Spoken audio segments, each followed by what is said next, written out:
Good morning Odisha. आज मे 3 तारिख रविवार 30 टी गुरुत्वपूर्ण न्यूज उपरे आसंतु नजर पकाइबा। आपण मानक भल पाइबा स्वरूप गोटे गोटे लाइक निश्चित भाव रखिदेवे। प्रकाश पाइला मैट्रिक फल पास हार 95.33%। दशम श्रेणी परीक्षा 2026 फल प्रकाश पाई। ओडिशा माध्यमिक शिक्षा बोर्ड द्वारा परिचालित यह परीक्षा रे पास हार रही 95.33%। अर्थात मोट 55,19,251 जन छात्र छात्री उत्तीर्ण होती। A1 रे 2,453 जन, A2 रे 15,684 जन, B1 रे 43,565 जन, B2 रे 86,103 जन पास करिसेंती। 2,310 स्कूल रे 100% रिजल्ट होईची। परीक्षा रे मोट 17,055 जन फेल होईचंती। 3टी स्कूल रे केही पास करि नांती। चलित वर्ष परीक्षा रे 2,63,152 जन छात्री पास करिथिबा बेले 2,56,099 जन छात्र पास करिसेंती। गजपति जिल्ला रे पास हार सर्वाधिक 99.31% एवं केन्दुझर जिल्ला रे सर्वनिम्न 94.35% होईची। बोर्ड पक्षरु स्वतंत्र व्यवस्था। उत्तर खातार जेरक्स कॉपी पाइबे परीक्षार्थी। चलित वर्ष मैट्रिक छात्र छात्री माने सेमानंक उत्तर खातार जेरक्स कॉपी पाई परिबे। बोर्ड पक्षरु ए व्यवस्था प्रथम थर पई करा जायछि। परीक्षार्थी माने सेमानंक उत्तर खाता गुड़िकर जेरक्स कॉपी नै पुंखानुपुंख जांच करि परिबे। जेरक्स कॉपी नेबा लागि परीक्षार्थी माने ऑनलाइन रे आवेदन करिबा सो देय मध्य पैठ करि परिबे बोली बोर्ड पक्षरु कुहा जायछि। सेहिपरि सूचना अधिकार आईन बल रे उत्तर खातार जेरक्स कॉपी मध्य मिलि परिबो। अन्य पक्षरे परीक्षा फल को नै संतुष्ट नथिबा छात्र छात्री मूल्यांकन जांच कराई परिबे। एथिलागि परीक्षार्थी माने आसंता 11 रु 22 तारिख मध्य बोर्ड वेबसाइट रे आवेदन करि परिबे बोली बोर्ड पक्षरु सूचना दिया जायछि। जरूरी सूचना देवाकू मोबाइल फोन ने हेला इमरजेंसी अलर्ट सिस्टम रा परीक्षा। देशर कोटी कोटी मोबाइल फोन ने शनिवार पूर्वाह्न 11:45 रे एक समय रे साइरन शब्द सुनिबाकू मिलिछि। फोन किछि समय थरी उठितिला। एथिसह स्क्रीन ने हिंदी और इंग्रजी रे मेसेज मध्य आसीतिला। साइरन बंद हेबा परे मोबाइल ने मेसेज पढ़ी सुना जाइतिला। एहाकू नै किछि लोक चिंतित होई पड़िथिला बेले आउ किछि द्वंद्वरे पड़िथिले। प्रकृत कथा होउछि मेसेज जातीय विपर्यय परिचालना प्राधिकरण बा एनडीएमए पठाइतिला। जरूरी परिस्थिति समय लोकमानंक पाखरे सूचना पहुंचाइबा लागि NDMA cell broadcast alert system रो परीक्षा करितिला। सरकार 2 दिन पूर्वरु मध्य लोकंक पाखकू मेसेज पठाइतिले। सेथिरे कहितिले जे इमरजेंसी मोबाइल अलर्ट परीक्षा समय मेसेज मिलिले भयभीत हेबार कोनोसी कारण नाही। खूब शीघ्र जमी रेकर्ड संशोधन एसओपी कमिटी गठन कला राजस्व विभाग। राजस्व विभाग पक्षरु जमी जमा रेकर्डर संशोधित एसओपी जारी हेब। राजस्व विभाग एक उच्चस्तरीय कमिटी गठन करिछि। एने एक निर्देशनामा जारी करिसेंती विभागीय अतिरिक्त मुख्य शासन सचिव डॉक्टर अरविंद पाढ़ी। एही कमिटीर अध्यक्ष भाबे राजस्व विभाग स्वतंत्र शासन सचिव अवस्थापित होइतिबा बेले सदस्य मानक भितरे चकबंदी एवं बंदोबस्तर अतिरिक्त सचिव, जमी रेकर्ड एवं सर्भेर निर्देशक, राजस्व परिषदर सचिव एवं विभाग जुग्म शासन सदस्य तथा संयोजक भावे रहिबे। राज्य सरकार पक्षर 1990 मसीह एहार शेष संस्करण आसीतिला। एहा परे 2026 मसीह एहाकू संशोधित करी एथिरे गुरुत्वपूर्ण संस्कार आनिबाकू विभाग पक्षरु निष्पत्ति निया जायछि। एक मास मध्यरे संशोधित एसओपी पुस्तिकार खसड़ा सरकारक निकटरे अनुमोदन पई दाखल करिबाकू निर्देश दिया जायछि। वंचित सुभद्रा हिताधिकारी को आसंता 4 तारिख रे मिलिबो किस्ती। सुभद्रा हिताधिकारी मानक पई खुशी खबर। वंचित हिताधिकारी मानक आसंता 4 तारिख रे किस्ती मिलिबो। 1,23,849 जन हिताधिकारी हेबे उपकृत। उपमुख्यमंत्री प्रभाती परिडा सोशल मीडिया रे सूचना दैछंती। वंचित हिताधिकारी मानक सो नुवा करी जोड़ी होइतिबा हिताधिकारी मानक मध्य एई किस्ती मिलिबो। गत मार्च 8 तारिख रे आंतर्जातिक महिला दिवस रे हिताधिकारी को चतुर्थ किस्ती मिलितिला। 1 कोटी रु अधिक महिलांक अकाउंट को अर्थ जाय मोट 1,02,12,665 जन को यह किस्ती मिलिथिला। एहा मध्यरे थिले 2,13,198 जन नुआ हिताधिकारी। चतुर्थ किस्ती बेले किछि पुरुड़ा हिताधिकारी वंचित होइतिले।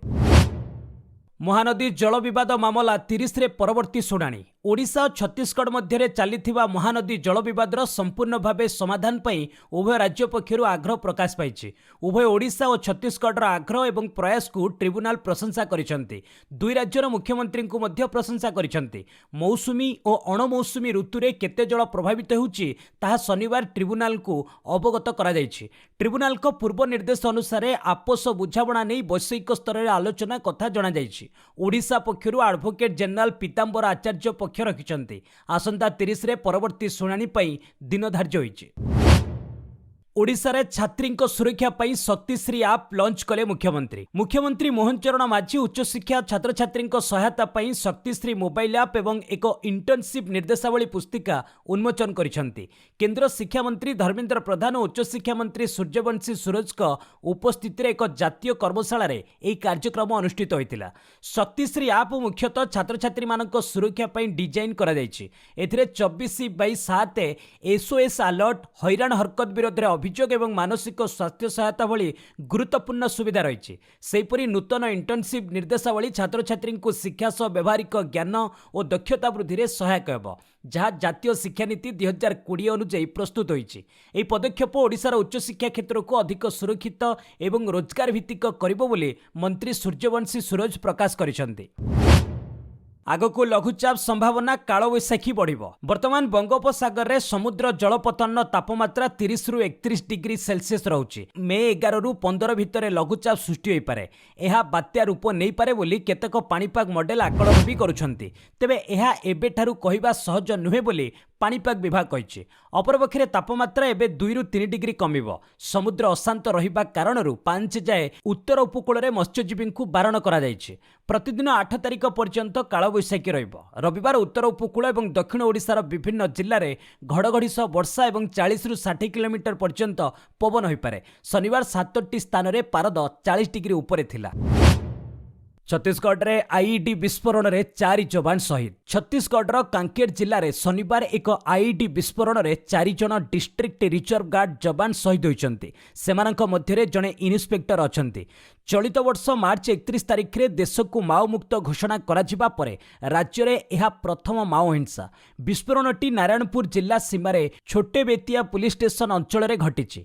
माओवादी द्वारा पूर्वरु बिछा जाइथिबा आईईडी को ठाब करी ताकू निष्क्रिय करबाकू डीआरजी जवान को एक टीम कोरसगोड़ा जंगल ले सर्च ऑपरेशन ने बाहरी थिला। सेमाने एक आईईडी को निष्क्रिय करबाकू उद्यम करुथिबा समय अचानक जोरदार विस्फोरण होइतिला। 3 जन जवान घटनास्थल रे प्राण हराइथिले। जणे आहत कनेस्टेबल को रायपुर एयरलिफ्ट करा जाइथिला। सेठारे तांकर मृत्यु होइछि। देश को खूब शीघ्र मिलिबो हाइपरसोनिक मिसाइल। युद्धर परिवर्तित रणनीति को देखि भारत अत्याधुनिक हाइपरसोनिक मिसाइल सिस्टम उपरे काम आरंभ करिछि। डीआरडीओ प्रमुख समीर वी कामत कहिसंती देश को खूब शीघ्र हाइपरसोनिक ग्लाइड मिसाइल एवं हाइपरसोनिक क्रूज मिसाइल मिलिबो। एहा गति सुपरसोनिक ब्रह्मोस मिसाइल ठारू 2 गुण हेबो। एडवांस्ड डिजाइन जोगु कोनोसी एयर डिफेंस सिस्टम एहाकू रोकी परिबो नाही। हाइपरसोनिक ग्लाइड मिसाइल प्रथम परीक्षण खूब शीघ्र होई पारे। स्क्रैमजेट इंजिन उपरे आधारित हाइपरसोनिक क्रूज मिसाइल को नहीं मध्य बड़ सफलता मिली। निकटरे स्क्रैमजेट प्रपल्सनर 1000 सेकेंड रु अधिक समय जाए परीक्षण सफल रही। मंजूरी मिलिबा परे 5 वर्ष रे एही मिसाइल प्रणाली को सेनार सामिल करा जिवो। भारत एंटीशिप मिसाइल मध्य विकसित करुछि। एही मिसाइल गति ब्रह्मोस तुलन में अधिक रहिबो। एहार तृतीय पर्यायर परीक्षण चलित मासरे हेबो। ईरान को पुणी धमकाइले ट्रम्प डील नकले ध्वंस करदेबु। अमेरिका ईरान मध्य युद्ध विरति थिबा सत्ते हर्मुज प्रणाली स्वाभाविक हो पारु नहीं। अमेरिका राष्ट्रपति डोनाल्ड ट्रम्प शनिवार पुणी ईरान को धमक दे डील नकले ध्वंस करदेबु बोली कहिसंती। ट्रम्प कहिसंती ईरान पाखरे वर्तमान 2टी विकल्प रहिछि। एहा उचित ढंगरे आलोचना करी चूड़ांत बुझाबणा करू, नचेत तेहरान विरोध में अमेरिका एक पूर्णांग सामरिक कार्यानुष्ठान आरंभ करदेब। यह कार्यानुष्ठान प्रचंड हेब एवं ईरान को ध्वंस करदेब। ईरान नेतृत्व मध्य अभ्यंतरीण कंदल रही। ट्रम्प को एभली धमक परे ईरान वरिष्ठ सामरिक अधिकारी कहिसंती ईरान सेना संपूर्ण भावे प्रस्तुत अछि। अमेरिकार जेकोसी प्रकार भूल हरकत जोरदार जवाब दिया। जर्मनी 5000 सैन्य प्रत्याहार कले डोनाल्ड ट्रम्प। जर्मनी प्राय 5000 सैन्य प्रत्याहार करने लगी अमेरिका निष्पत्ति नहीं। अमेरिका प्रतिरक्षा मंत्रणालय सूचना अनुसार आसंता 6 रु 12 मास भितर एसबू सैन्य को प्रत्याहार करा जिवो। अमेरिका राष्ट्रपति डोनाल्ड ट्रम्प और जर्मनी चांसलर फेडरिक मर्ज मध्य बयानबाजी पर अमेरिका एभली पदक्षेप नहीं। गत मासरे ईरान युद्ध को नहीं मर्ज कहिथिले जे ट्रम्प को पाखरे कोनोसी भल योजना नहीं। युद्धरु बाहर को किभली आसीबे ताहा मध्य तांकु जणा नहीं। कथाबार्ता टाळिबारे ईरान माहिर एवं अमेरिका को अजथारे इस्लामाबाद को जिबा आसीबा करबाकू पड़िथिला। ईरान सामनारे अमेरिका को अपमानित हेबाकू पड़िछि। मर्ज को एभली बयान को नहीं ट्रम्प तांको उपरे भीषण असंतोष प्रकाश करथिले। ଆମେରିକାର ଅବରୋଧ ଯୋଗୁଁ 4.5 ବିଲିୟନ ତୈଳ ରାଜସ୍ୱ ହରାଇଲାଣି ଇରାନ। 53 ନିୟୁତ ବ୍ୟାରେଲ ଇରାନୀ ଅଶୋଧିତ ତୈଳ ବୋଝେଇ 31ଟି ଟ୍ୟାଙ୍କର ଓମାନ ଉପସାଗରରେ ଅଚଳ ଅବସ୍ଥାରେ ପଡ଼ି ରହିଛି। ଏପ୍ରିଲ 13 ତାରିଖରୁ ଆମେରିକା ନୌସେନା ଅବରୋଧ ଆରମ୍ଭ କରିଥିଲା। ଆମେରିକା ପକ୍ଷରୁ ଏବେ ଆକଳନ କରାଯାଉଛି ଯେ ଅବରୋଧ ଆରମ୍ଭ ହେବା ପରଠାରୁ ତେହେରାନ 4.5 ବିଲିୟନ ଡଲାର ତୈଳ ରାଜସ୍ୱ ହରାଇ ସାରିଲାଣି। ପେଣ୍ଟାଗନ ଅଧିକାରୀମାନେ କହିଛନ୍ତି ଯେ ଯୁଦ୍ଧ ବନ୍ଦ ଲାଗି ଶାନ୍ତି ଆଲୋଚନା ସମୟରେ ଚାପ ପକାଇବା ପାଇଁ ଟ୍ରମ୍ପ ପ୍ରଶାସନ ପକ୍ଷରୁ ଏହି ଅବରୋଧ ଆରମ୍ଭ ହୋଇଥିଲା। ଏହି ନାକାବନ୍ଦୀ ଲାଗି ଇରାନରୁ ତେଲ ଓ ଅନ୍ୟାନ୍ୟ ସାମଗ୍ରୀ ନେଇ ଯାଉଥିବା 40ରୁ ଉର୍ଦ୍ଧ୍ୱ ଜାହାଜକୁ ରାସ୍ତା ବଦଳାଇବାକୁ ବାଧ୍ୟ କରାଯାଇଥିଲା। 2ଟି ଜାହାଜକୁ ମଧ୍ୟ ଜବତ କରାଯାଇଛି। ବାହାରକୁ ତେଲ ଯାଇ ନପାରିବାରୁ ଏବେ ଇରାନ ତେଲ ଗୋଦାମର କ୍ଷମତା ଆଉ ନାହିଁ। ସେହିଭଳି ଅବରୋଧ ଲାଗି ନୂଆ ଟ୍ୟାଙ୍କର ଆଉ ଆସିପାରୁନାହିଁ। ଫଳରେ ଏହି ସଙ୍କଟରୁ ମୁକୁଳିବା ପାଇଁ ଇରାନ ପୁରୁଣା ଜାହାଜକୁ ଭାସମାନ ଗୋଦାମ ସଦୃଶ ବ୍ୟବହାର କରିବା ଆରମ୍ଭ କରିଛି। ହରିଦ୍ୱାର ଗଙ୍ଗା ଘାଟରେ ପୋଷା କୁକୁରକୁ ଗାଧୋଇବାକୁ ନେଇ ଉତ୍ତେଜନା। ଉତ୍ତରାଖଣ୍ଡର ହରିଦ୍ୱାର ଗଙ୍ଗା ଘାଟରେ ଏକ ପୋଷା କୁକୁରକୁ ଗାଧୋଇବାକୁ ନେଇ ଉତ୍ତେଜନା ସୃଷ୍ଟି ହୋଇଥିଲା। ହରିଦ୍ୱାର ସର୍ବନନ୍ଦ ଘାଟରେ ଏହି ଘଟଣା ଘଟିଛି। ଜଣେ ମହିଳା ତାଙ୍କ ପରିବାର ସହିତ ପବିତ୍ର ଗଙ୍ଗା ନଦୀରେ ତାଙ୍କ ପୋଷା କୁକୁରକୁ ଗାଧୋଇବାକୁ ଆରମ୍ଭ କରିଥିଲେ। ଏହା ସର୍ବସାଧାରଣ ଘାଟ ହୋଇଥିବାରୁ ନିକଟରେ ଗାଧୋଉଥିବା ଅନ୍ୟ ଶ୍ରଦ୍ଧାଳୁମାନେ ଏହାର ପ୍ରତିବାଦ କରିଥିଲେ। ତେବେ ମହିଳା ଜଣକ ଓଲଟା ଲୋକଙ୍କ ସହ ପାଟିତୁଣ୍ଡ କରିବା, ଖରାପ ଭାଷାରେ ଗାଳି ଦେଇଥିଲେ। ଏପରିକି ବିରୋଧ କରୁଥିବା ଲୋକଙ୍କୁ ଈଶ୍ୱର ଶାସ୍ତି ଦେବେ ବୋଲି ଚିତ୍କାର କରି କହିଥିଲେ। ପରବର୍ତ୍ତୀ ସମୟରେ ମହିଳାଙ୍କ ପରିବାର ଲୋକ କୁକୁରକୁ ନେଇ ସେଠାରୁ ଚାଲି ଯାଇଥିଲେ। ସାମାଜିକ ଗଣମାଧ୍ୟମରେ ଏହି ଘଟଣାର ଭିଡିଓ ଭାଇରାଲ ହୋଇଛି। କିଛି ୟୁଜର୍ସ ପବିତ୍ର ଗଙ୍ଗା ନଦୀର ମର୍ଯ୍ୟାଦା ବଜାୟ ରଖିବା ପାଇଁ ଏପରି ଲୋକଙ୍କ ଉପରେ ପ୍ରତିବନ୍ଧକ ଲଗାଇବାକୁ ଦାବି କରିଛନ୍ତି। ପଶ୍ଚିମବଙ୍ଗର 15 ବୁଥରେ ସାନି ମତଦାନ, ବିଜେପି ଟିଏମସି କର୍ମୀ ମୁହାଁମୁହିଁ। ପଶ୍ଚିମବଙ୍ଗର ଡାଇମଣ୍ଡ ହାର୍ବର ଓ ମେଗରହାଟ ପଶ୍ଚିମ ବିଧାନସଭାର ମୋଟ 15 ବୁଥରେ ଶନିବାର ସାନି ମତଦାନ ହୋଇଛି। ଏପ୍ରିଲ 29ରେ ଅନୁଷ୍ଠିତ ଦ୍ୱିତୀୟ ପର୍ଯ୍ୟାୟ ଭୋଟିଂ ବେଳେ ଏହି ସବୁ ବୁଥରେ ବିଭିନ୍ନ ଅନିୟମିତତା ଅଭିଯୋଗ ହୋଇଥିଲା। ଶନିବାର ସକାଳ 7ଟାରୁ ଭୋଟିଂ ଆରମ୍ଭ ହୋଇ ସନ୍ଧ୍ୟା 6ଟାରେ ଶେଷ ହୋଇଥିଲା। 2ଟି ବିଧାନସଭା ଆସନ ଏହି 15 ବୁଥରେ ଅପରାହ୍ନ 5ଟା ସୁଦ୍ଧା 87%ରୁ ଅଧିକ ମତଦାନ ହୋଇଥିବା ଜଣାପଡ଼ିଛି। ସାନି ମତଦାନ ବେଳେ ଦକ୍ଷିଣ 24 ପ୍ରଗଣାରେ ଟିଏମସି ଓ ବିଜେପି କାର୍ଯ୍ୟକର୍ତ୍ତାଙ୍କ ମଧ୍ୟରେ ମୁହାଁମୁହିଁ ହୋଇଥିଲା। ଏହି ସମୟରେ ସେଠାରେ ମୁତୟନ ଥିବା ସୁରକ୍ଷା କର୍ମୀମାନେ ହସ୍ତକ୍ଷେପ କରି ଉଭୟ ଗୋଷ୍ଠୀଙ୍କୁ ଶାନ୍ତ କରାଇଥିଲେ। ଅନ୍ୟପକ୍ଷରେ ମଗରାହାଟରେ ବୁଥ୍ ନମ୍ବର 127ରେ ସୁରକ୍ଷା ବଳ ଟିଏମସି ଶିବିରରେ ଭଙ୍ଗାରୁଜା କରିଥିବା ଦଳ ପକ୍ଷରୁ ଅଭିଯୋଗ କରାଯାଇଥିଲା। ପ୍ରସାର ଭାରତୀ ଚେୟାରମ୍ୟାନ୍ ହେଲେ ପ୍ରସୂନ ଯୋଶୀ। ଜଣାଶୁଣା ଗୀତିକାର, ଲେଖକ ତଥା ସଞ୍ଚାର ବିଶେଷଜ୍ଞ ପ୍ରସୂନ ଯୋଶୀଙ୍କୁ ପ୍ରସାର ଭାରତୀ ଚେୟାରମ୍ୟାନ୍ ନିଯୁକ୍ତ କରାଯାଇଛି। କେନ୍ଦ୍ର ସୂଚନା ଓ ପ୍ରସାରଣ ମନ୍ତ୍ରଣାଳୟ ପକ୍ଷରୁ ପ୍ରେସ୍ ବିବୃତ୍ତିରେ ଏହି ସୂଚନା ଦିଆଯାଇଛି।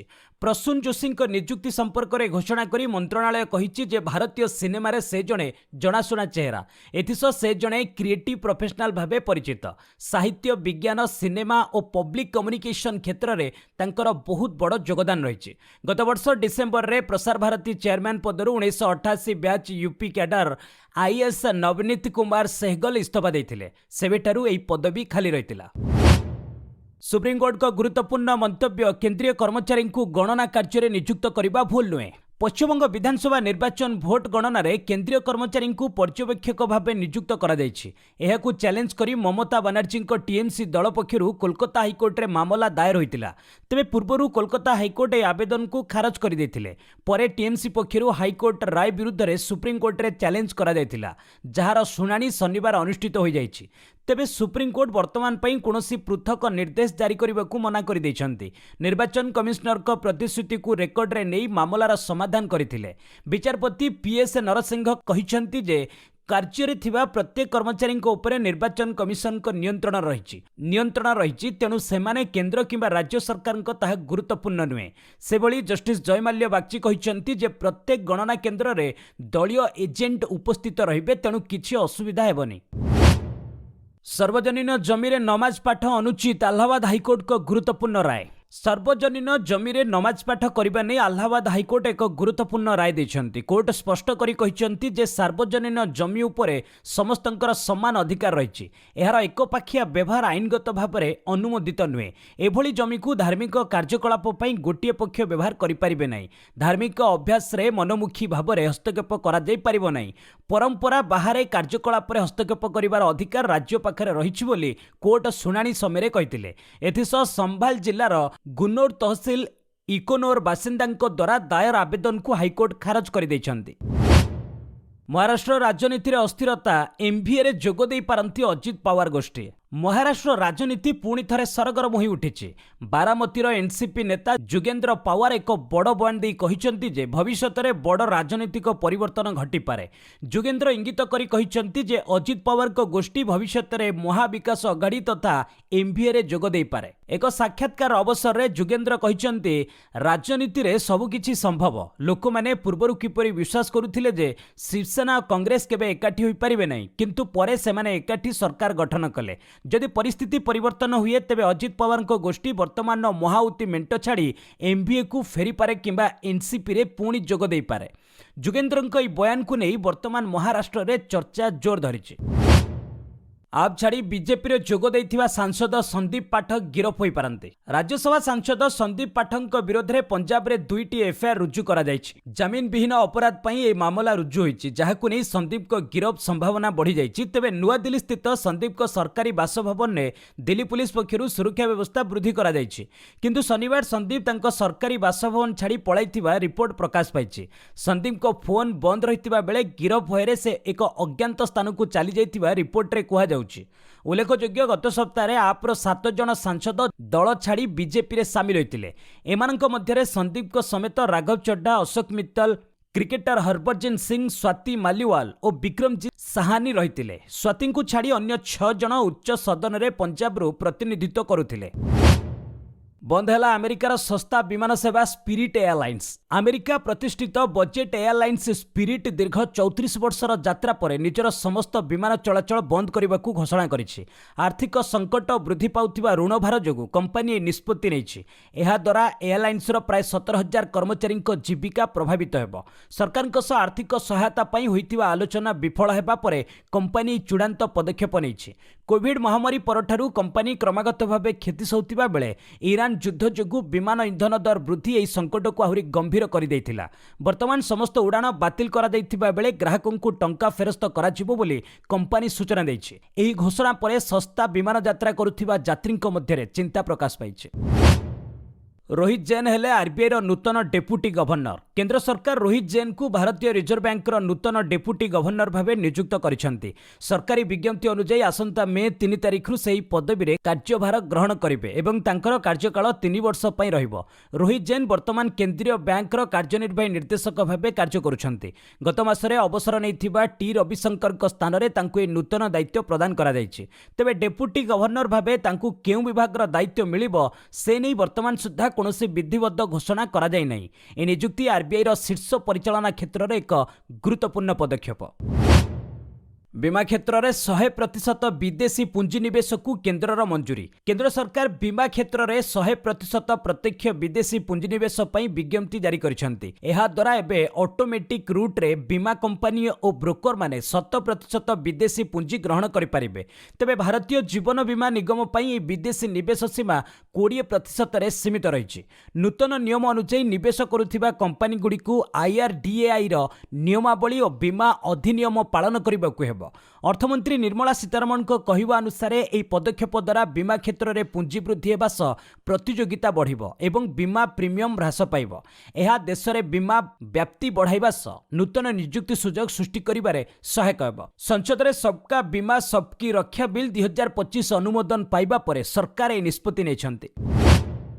जीएसटी आदाय 2.43 लक्ष कोटी एपर्यंत सबुठु अधिक। चलित वर्ष एप्रिल मासरे देशर मोट जीएसटी आदाय परिमाण रही 2,42,702 कोटी टंका।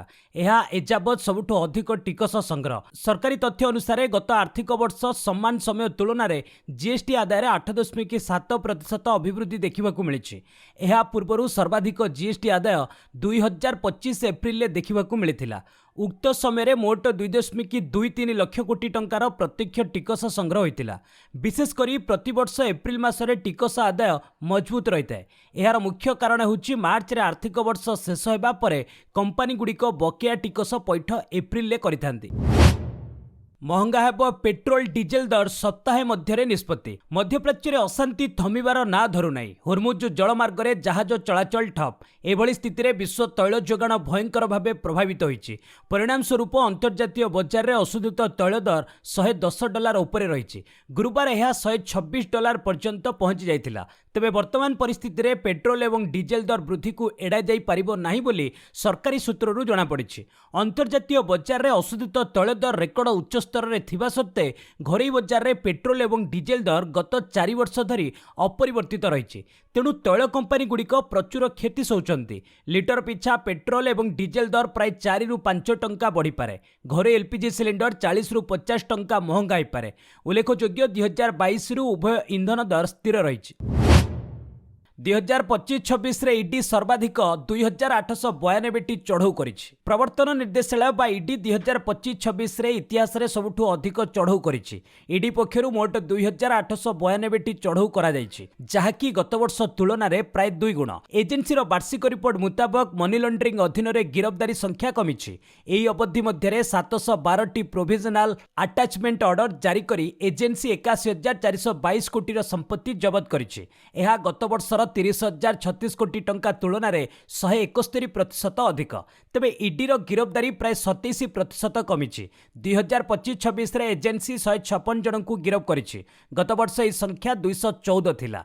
अन्यपटे ठकेईर शिकार होइतिबा पीड़ितों को एजेंसी मोट 32,678 कोटी टंका फेराइछि। भारत श्रीलंका मध्य थिबा पालक प्रणाली को 10 घंटे पहरी विश्व रेकर्ड कले 7 वर्षीय बालक। झारखंडर जड़े 7 वर्षीय बालक संतरण एक बड़ सफलता हासिल करिसेंति। से हेले रांचीर इसाक सिंह। इसाक भारत श्रीलंका मध्य थिबा पालक प्रणाली को सफलतार सह पहरी अतिक्रम करिसेंति। 29 किलोमीटर विशिष्ट लंबा जलपथ को इसाक 9 घंटा 50 मिनिट रे पहरी रामेश्वरम कूल शेष करथिले। एथिसह भारत श्रीलंका मध्य रहिथिबा जलपथ को अतिक्रम करिबारे इसाक सर्वकनिष्ठ संतरणकारी हुई विश्व रेकर्ड करिसेंति। पूर्वरु ए रेकर्ड तमिलनाडुर जय जसवंत नाम रे रहितिला। 2019 मसिया जसवंत ए प्रणाली को 10 घंटा 30 मिनिट रे पहरी शेष करथिले। सेतबेले 10 वर्ष बयस होइतिला। उल्लेखयोग्य जे अशांत समुद्र अनिश्चितता पाग जोगु एही समुद्र पथ को अतिक्रम करबा सबुठु कष्टकर बोली कुहा जाय। शेष टी20 रे विजयी होई सीरीज ड्र रखिला न्यूजीलैंड। भ्रमणकारी न्यूजीलैंड और बांग्लादेश मध्य चलीथिबा टी20 सीरीज शेष 1-1 रे ड्र रे समाप्त होईछि। सीरीज रो अंतिम तथा तृतीय मैच शनिवार अनुष्ठित होइतिला। वर्षा बाधा प्राप्त ए मुकाबिला को न्यूजीलैंड डीएल पद्धति रे 6 विकेट रे विजयी होइतिला। टॉस हारी बैटिंग आमंत्रण पाइथिबा बांग्लादेश 14.2 ओभर रे 102 रन ने ऑल आउट होइतिला। तोहिद हृदय 33 अधिनायक लिटन दास 26 रन करथिले। न्यूजीलैंड रो जोश क्लार्कसन 3 एवं नाथम स्मिथ और बेन सियर्स 2टी लेखाएं विकेट अख्तियार करथिले। जवाब रे न्यूजीलैंड 11.4 ओभर रे 4 विकेट हराई लक्ष्य हासिल करि नेथिला। बेभान जैकब्स 31 बॉल ले 62 रन अपराजित अर्धशतकीय पाली खेलिथिले। पूर्वरु घरे बांग्लादेश प्रथम टी20 को 6 विकेट रे जीतिथिबा बेले द्वितीय मैच वर्षा लगी बातिल होइतिला। कलिंग रे प्रथम Indian indoor open pole vault रे जातीय रेकर्ड कले कुलदीप। आइकनिक कलिंग स्टाडियम रे Indian indoor open combined event और पोल वॉल्ट प्रतियोगितार प्रथम संस्करण उद्घाटित हो जाइए। प्रथम दिवस रे पोल वॉल्ट रे जातीय रेकर्ड प्रतिष्ठा होइछि। मध्य प्रदेश कुलदीप कुमार 5.41 मीटर उच्चकू डेई नूतन जातीय रेकर्ड करी स्वर्ण पदक जीतिछन्ति। पूर्वरु पोल वॉल्ट रे जातीय रेकर्ड मध्य प्रदेश देव मीनांक नाम रे रहितिला। तेबे 5.40 मीटर डेई एही रेकर्डर अधिकारी रहितिले। आज कलिंग रे देव भाग नहीं मध्य तांकु कांस्य पदक रे संतुष्ट रहिबाकू पड़िथिला। देव आज 5.20 मीटर डेइथिले। तमिलनाडुर जी रिगान 5.25 मीटर डेई द्वितीय स्थान में रहिबा सह रौप्य पदक जीतिथिले। जातीय रेकर्ड प्रतिष्ठा करथिले मध्य देव आगामी एशियन गेम्स को योग्यता अर्जन करिबारे विफल होइचंती। योग्यता अर्जन लगी मानदंड 5.45 मीटर रहितिला। ओसीए 16 वर्षରୁ कम अंतर्जिल्ला क्रिकेट भुवनेश्वर ए चैंपियन। ओडिशा क्रिकेट एसोसिएशन तथा ओसीए आनुकूल्य चलीथिबा 16 वर्षରୁ कम अंतर्जिल्ला क्रिकेट शनिवार उद्यापित हो जाइछि। रेभेन्सा ग्राउंड रे अनुष्ठित लो स्कोरिंग विशिष्ट फाइनल मैच रे भुवनेश्वर ए 10 विकेट रे खोर्धा को परास्त करिछि। बैटिंग आमंत्रण पाइथिबा खोर्धा प्रतिपक्ष शुभम परिडा को बोलिंग को सामना करि न पारि 28.1 ओभर रे मात्र 66 रन ने ऑल आउट हो जाइतिला। दल पक्षरु सारांश तिवारी सर्वाधिक 17 रन करथिले। शुभम 16 रन व्यୟରେ 6टी विकेट नेइथिले। जवाबरे भुवनेश्वर ए 9.4 ओभर कौनसी विकेट न हराई सहजरे विजयी होइतिला। श्रेयांश विद्यार्थ 24टी बॉल 45 रन उपयोगी पाଳି खेलिथिले। शुभम फाइनाल श्रेष्ठ खिलाड़ी विवेचित होइतिले। ଏହି ପ୍ରତିଯୋଗିତାରେ ରାଜ୍ୟର 37ଟି ଦଳ ଅଂଶଗ୍ରହଣ କରିଥିଲେ। ଫାଇନାଲକୁ ମିଶାଇ ମୋଟ 103ଟି ମ୍ୟାଚ୍ ଖେଳାଯାଇଥିଲା। ବସ୍ ଆଜି ପାଇଁ ଏଇଠି ରଖିବା, ପୁଣି ନେଇ ଆସିବି ଲେଟେଷ୍ଟ ଅପଡେଟ୍। ସେ ପର୍ଯ୍ୟନ୍ତ ବିଦାୟ ନେଉଛି। ଜୟ ହିନ୍ଦ, ଜୟ ଭାରତ।